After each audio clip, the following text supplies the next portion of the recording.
Hey everyone, so it is June, which means it is Pride Month, so I wanted to make a Pride Month themed video. So this month I'll be recommending some queer literature for you because I am an English major and big nerd and I love books. So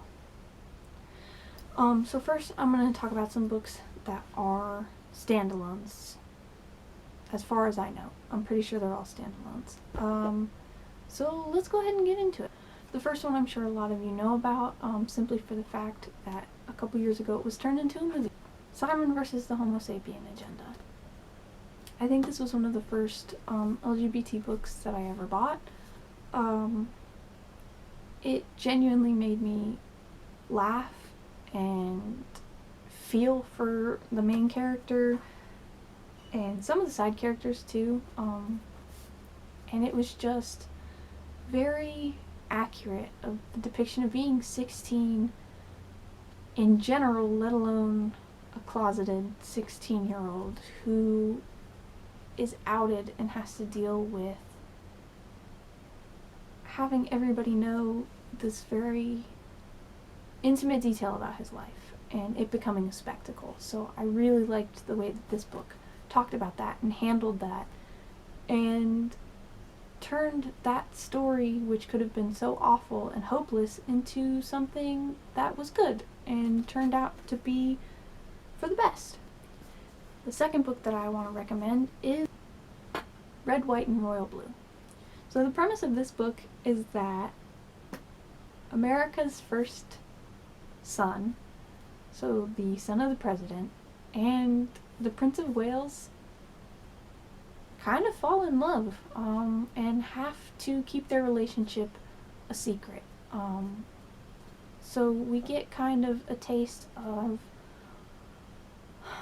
a kid that's closeted and has to be closeted because of not only his family's ideas and views, but because of being in the spotlight of a whole country and what the expectations of such traditional values can do to the mental state of a young person, because he's not a teenager. Neither one of them are teenagers.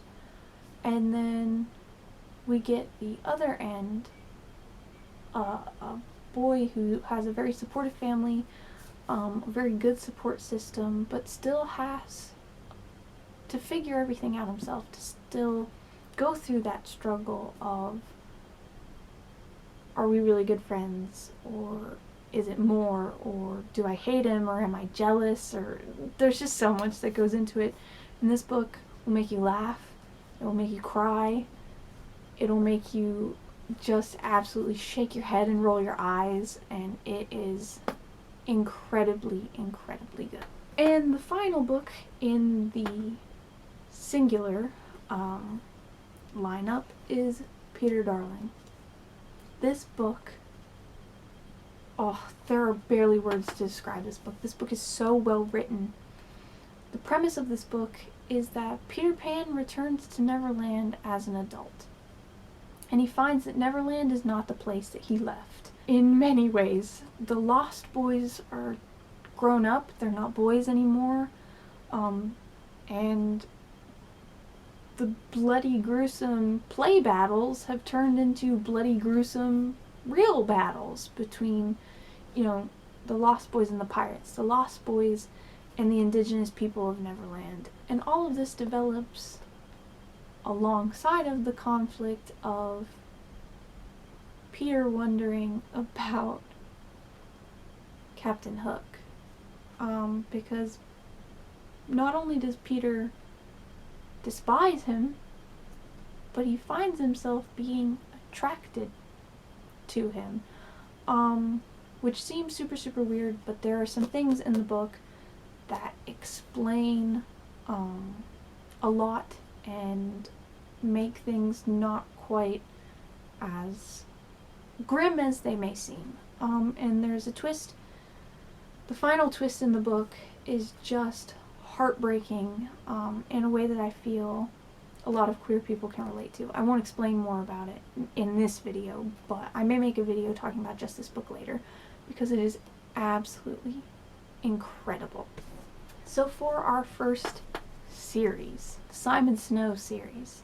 So the first book is Carry On, and the second one is Wayward Son. And the third book, Any Way the Wind Blows, will be coming out later this year, I think. So these two books follow the nemesis pair of Simon Snow and Baz Pitch. And in Carry On, Simon and Baz end up having to work together, which leads to them kind of falling in love. And there is an event that happens at the end of the first book which really throws off where the two characters are in the second book. The second book starts with Simon Snow being very unsure of himself, and what I like about this is that it shows what happens to heroes after they've finished like their big battle, their big quest. And it's not a pretty picture. It's not glamorous, and it's not even particularly happy. And I'm very interested where it's going to go in this third book because of where this book leaves off. The next series, the Montague Sibling series. So we have The Gentleman's Guide to Vice and Virtue, The Lady's Guide to Petticoats and Piracy, and The Gentleman's Guide to Getting Lucky, which is a mini novella, as well as The Nobleman's Guide to Scandal and Shipwrecks, which will be coming out sometime this year. So in The Gentleman's Guide to Vice and Virtue, we follow Henry Montague, or Monty, as he begins his great tour. So historically speaking, the great tour is when young aristocratic gents would go on a tour of the continent. So Monty is going with his sister and his best friend Percy, as well as a chaperone, which was not initially planned.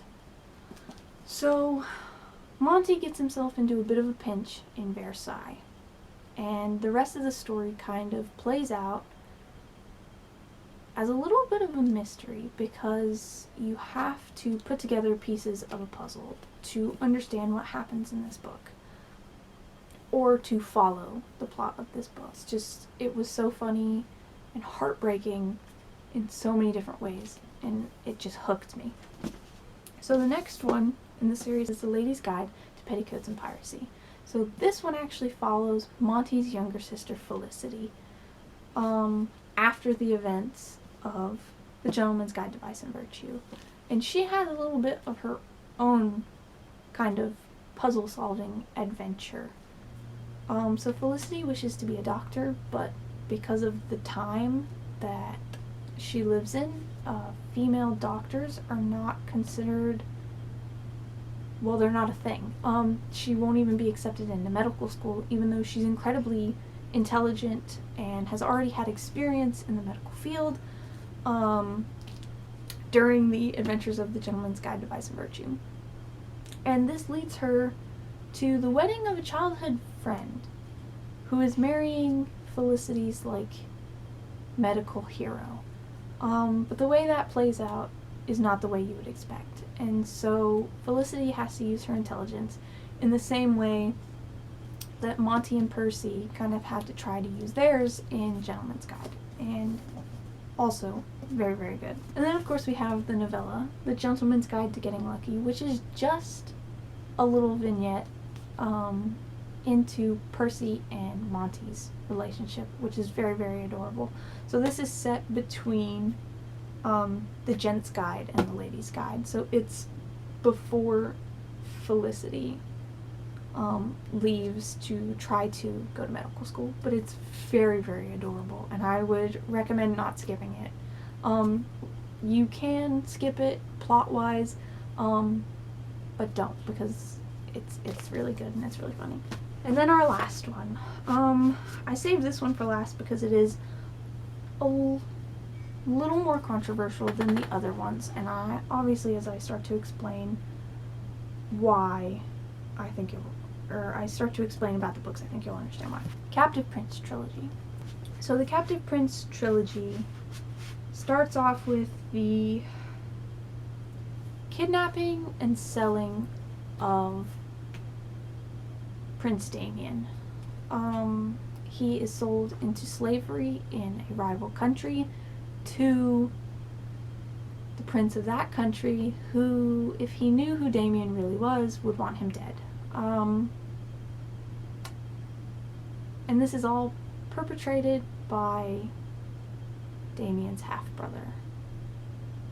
So Damien is sold into slavery. So that's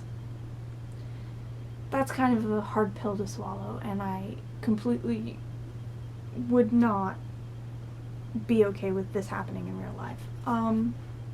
So there are some elements of very dubious consent, because there are sex scenes within the book where Damien can't refuse or consent. So that's a little uncomfortable, and so if you're sensitive to that kind of thing, I would not recommend these books for you.